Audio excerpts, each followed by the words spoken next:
That was a knockout indeed. Okay. Not pleased with these tap lands, but the rest of the hand is nice. We got 3 win-ins. We can do this. We're against mono red? Yes. Okay. This hand is like not great against red. The extra tap land does not help. I think... Okay, hold on. I need to make sure I do this right here. Because if I get Mountain and then Bone Crusher turn 2, I don't have a turn 3 play. I can hope that I have a turn 3 play. Alternatively, I can go like Lovestruck, like make a Heart's Desire into Innkeeper plus tap land. Into Bone Crusher plus tap land. Push me pretty far behind. Maybe I have to hope to draw an untap land. I think it's really important for me that I get to Bone Crusher next turn. And I don't think it matters too much if I get the Innkeeper into play a turn earlier. That I use all my mana exactly. I think it's more important that I just do this. Especially if they have something like Robber, it's really important that I just kill stuff. And they could have their own Bone Crusher, for instance. Like, this plays so much better against a Bone Crusher because I don't let them use it. Alright, Rimrock Knight, yeah, that's gonna get stomped.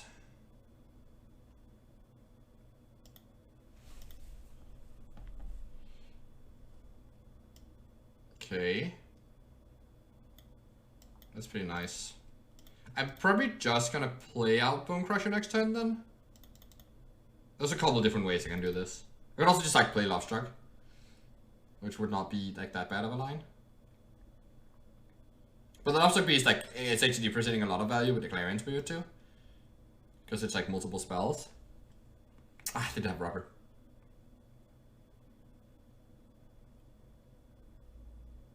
Like, that's the reason to like hold off on the Bone Crusher. Yeah, Rubber is so annoying. Always does this. So I think I need to play my Lovestruck Beast here, so they don't get to Frostbite. Oh, Magistrate, interesting.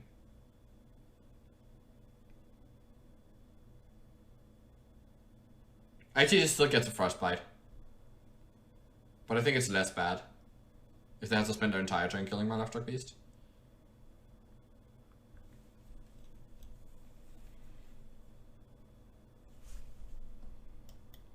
Yeah, priority is just instinct. Like, I just need to play my spells. My hand is like really gassy here, so I guess normally gassy is not a good word, but you know. It's pretty annoying that I don't have double white next turn, so I can't go Spirit plus Magistrate, like Spirit plus Takedown or something. Because like something like a Torbrand here is gonna be pretty problematic, and I won't be able to take it down next turn. See what I did there?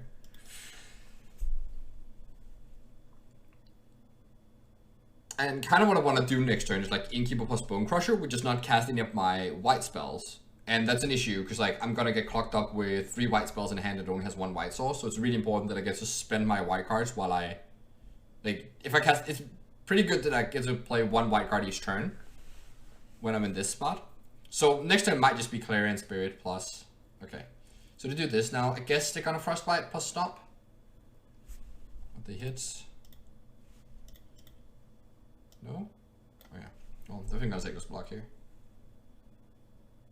Rimrock Knight plus Stomp?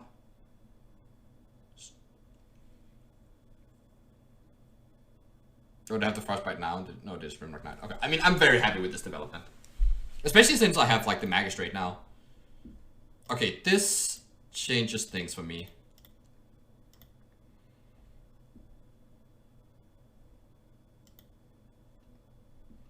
I think now I just play the Magistrate, because like that blocks out these 2.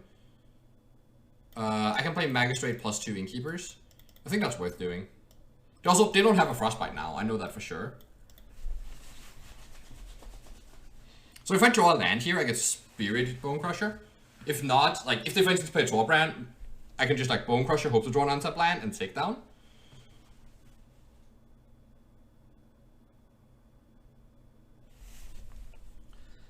I don't think I block here.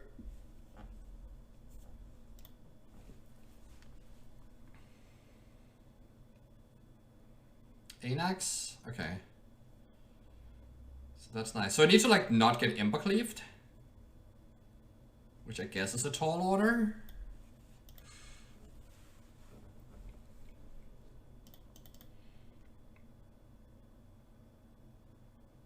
It wouldn't be the worst, actually, to just go Clarion Spirit and take down the Anax. And I think I will forego a couple points of damage and do it on their turn. Yeah, I don't think that's the worst line here. Because they don't have a Torbrand now. I know that, because they would have played that.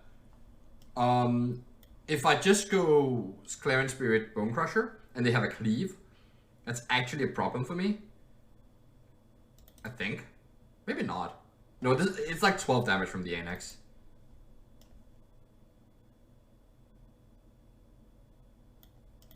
Oh wait, no, I should do it now, otherwise I don't get the spirit tokens.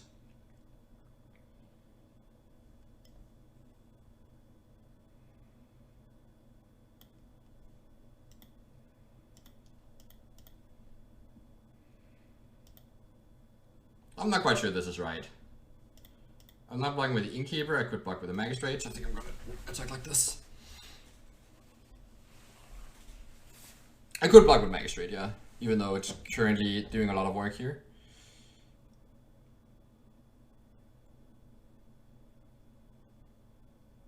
So this is not as efficient turn as I could have had. Like, you know, Spirit Bone Crusher would be really good. It's also possible I'm just supposed to go like Bone Crusher, kill their thing. Like maybe I'm too obsessed with like milking this Clarion Spirit when I don't need to. That's actually very possible. Then I also get to kill their Anax on their turn. Beginning of combat or something, or like in response to a belief. Yeah, I think actually that would have been better. Just Bone Crusher and pass. I think that was me being too obsessed with getting value out of this Clarion Spirit.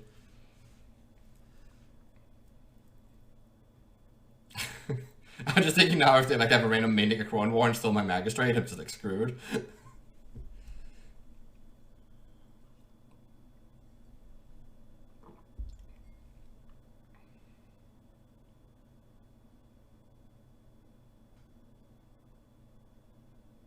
If that's like with both here, I think I block Spirit on Forever Champion, Magistrate on the token. Or reverse.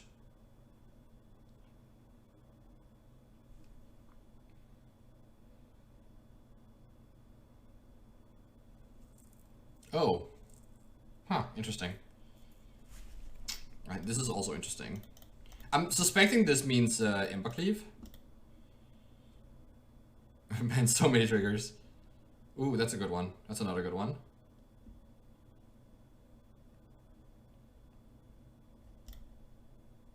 Alright, hold on. How do we block if they have Cleave? Maybe we need to get the token back. Let's talk about everything. I go one here, then some number on Bone Crusher. I can't block it away where the Bone Crusher dies, I don't think. If I block Clarion Spirit, Magistrate, Bone Crusher here, it's 5 power. Yeah, that does not work at all. I don't think I'm blocking with this anyway. Seems like it.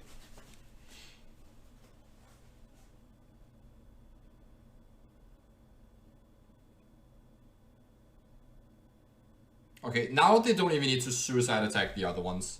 Because like a good spot for me to be in would be if I like block one of each of these and like trade the Bone Crushers. And then they have Cleave, yeah, I lose my Bone Crusher, but I stay at enough life that I can kill this without going too low on life. And they have nothing else to equip the Ember Cleave to. But now they can just attack with Bone Crusher and nothing else. Or this, I think this is a good attack too.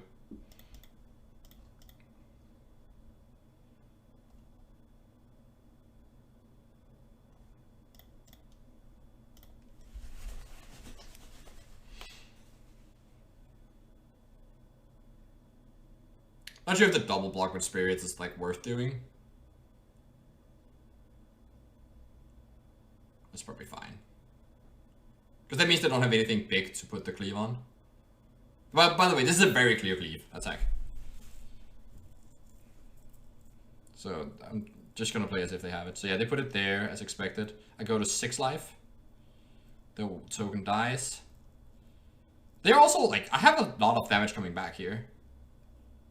I guess they put it on Fervent Champion? No. Okay, now I can play another Innkeeper.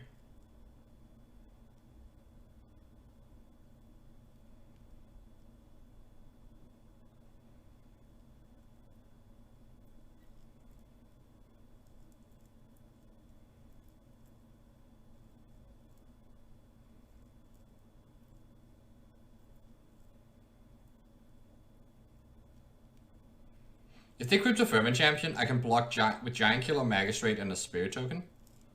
But then I'd lose my Magistrate and my Spirit. I don't think I want to involve my Magistrate in combat in that way.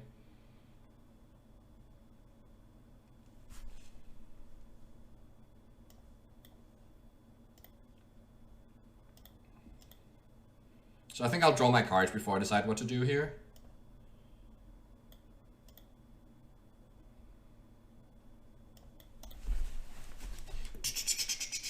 Oh wait, that's not. It's not all the triggers because I already got my spirits. Alright, this Sentinel is actually really nice here. Because that's a nice 1-2 to block with. So if that's like a champion, I'm gonna block with Spirit Token, Clarion, Spirit 1-2. So I think I can attack with 1 Spirit and the Magistrate, not my Innkeeper. Oh wait. And obviously these Spirit tokens should have attacked. Okay, that's a bit of a whoops. That's probably fine.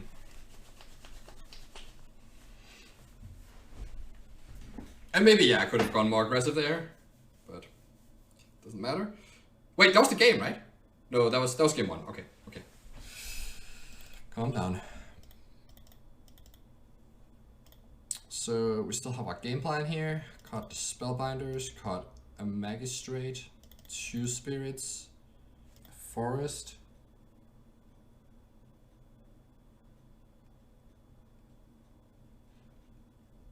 Yes, Ottawa. It's kind of suspect, like I can tell you're Danish obviously because you're writing in Danish, but your name is like a Canadian city. Ottawa is a Canadian city, right? Maybe not. Anyway, but yeah, like once you get to the point where you're so far ahead, it's like so much more important that you make sure you don't lose. You're gonna end up winning anyway.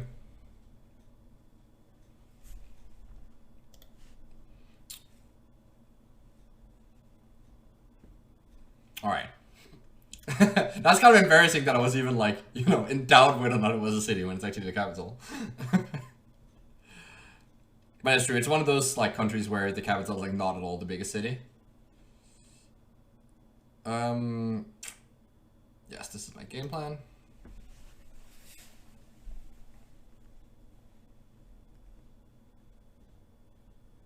And then we do it differently when I'm gonna play.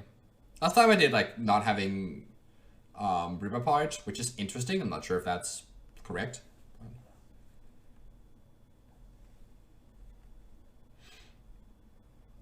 Yeah, it's interesting, right? Because in the interview, I did not give a big update on like what has happened recently with Naya tokens. Because I've actually played it in a few events since and done well with it.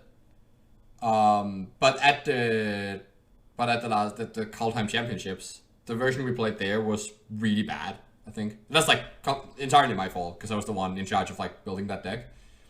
It was just very clunky and tried too hard to beat Salta. I did not play for Bone Crusher's main deck, for instance. I'm gonna say yes please to a double Lovestruck Beast hand against red.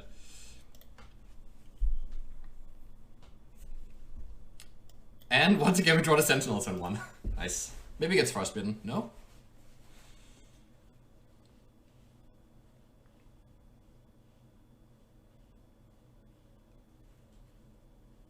It's way more tuned now, yeah. It's so much more sleek. And also the elite Spellbinders help so much. Because instead of having to like bend over backwards to beat Salsa, you can just include a card that's really good in general. That is also very good against Salsa. Alright, Sentinel down. So question is now, do I play my Innkeeper or not? How bad is it if I play Innkeeper and it dies? I think, honestly, not that bad. Okay, so do it with a Crackground pathway. Because, like, if my opponent kills the Innkeeper here, they're not going to develop the Bone Crusher. Like, turn 3 for the red deck is pretty important.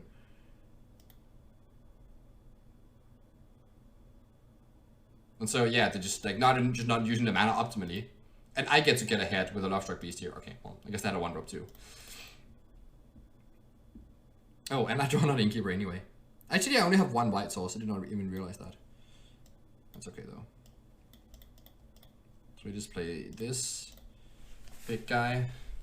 I guess I'm not gonna make a token with the second Lovestruck Beast, but that's okay.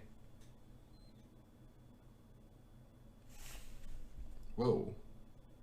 Does this change anything? No, I don't want it to get too greedy here. I'm just gonna bash for 5. Play Innkeeper. Put this on red. Play Lovestruck Beast.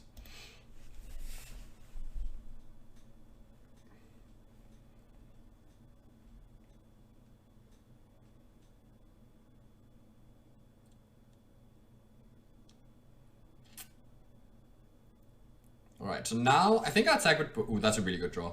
I really wanted the white source here. So now I can attack with both Lovestruck Beasts. I need to make sure that I don't randomly die to cleave, but I don't. If I just kill the Annex, I can't die to that. And what I want my opponent to do here is double block, so that I can punish them with Giant Killer. I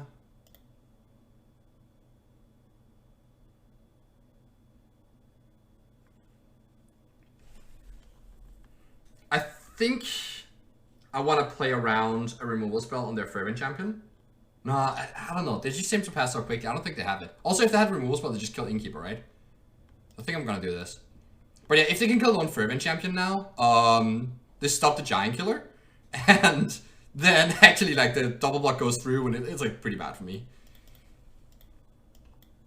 But yeah, now we're extremely far ahead.